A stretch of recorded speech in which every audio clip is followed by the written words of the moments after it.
आणि हे तुमचं झटपट पटापट लक्ष्मी घर के अंदर तुम घर के बाहेर रांगोळीचं स्टॉल. रांगोळी कशी काढायची त्याचा स्टॉल डॅनी पंडितचा. त्यानंतर हे सगळं परत वॉटर प्युरिफायर, हे कडबाकुट्टी यंत्र, परत हे दूध काढायचं ऑटोमॅटिक त्याचे यंत्र आहेत, हे शेतीचे रिलेटेड यंत्र. परत हे तुमचं कार्पेट वगैरे त्याचं. परत हे शेतीचे रिलेटेड यंत्र, हे बाहुलीवाला एक छान होतं तिथं. त्यानंतर हे ऑटोमॅटिक कडबाकुट्टीचं आहे. मग जरा म्हणलं मिल्क शेक पिऊन जरा थंडगार झालो आणि म्हणले सेकंड पार्ट बघा. इथं पेंडालमध्ये कार्यक्रम असतात, भाषणं वगैरे. आणि हा एडका आपल्याला शिकवायचं ते लहानपणीचा, आपण कुठनं तर आणून देऊन जतन केलाय. हा मुलाखत घेत होता ते पोपट, बोलणारा पोपट, काहीतरी लाखामध्ये त्याची किंमत आहे. त्याची मुलाखत घ्यायची चाललेली, तो पोपट पण बोलत होता. त्यानंतर हे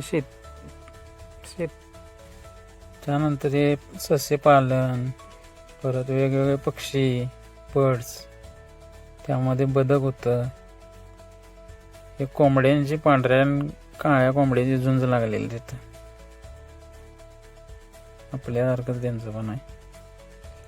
त्यानंतर ही वेगवेगळी बदकाची पिल्ली, परत ते पाळण्यासाठी फार्म हाऊसला वगैरे जे पक्षी असतात, शामरूप वगैरे, त्या सगळ्यांचं इथं विकायला होता स्टॉल.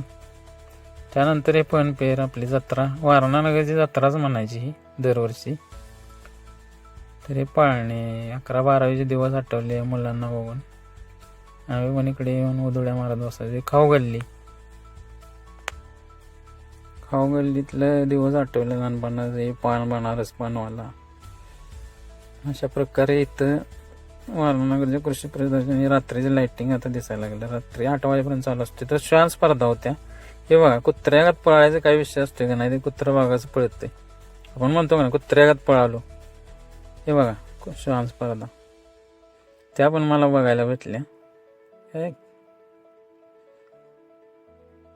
कुत्र्यांच्या स्पर्धा असतात, बॉडी बिल्डिंग असत्या माणसांची, तर कुस्त्या असतात. या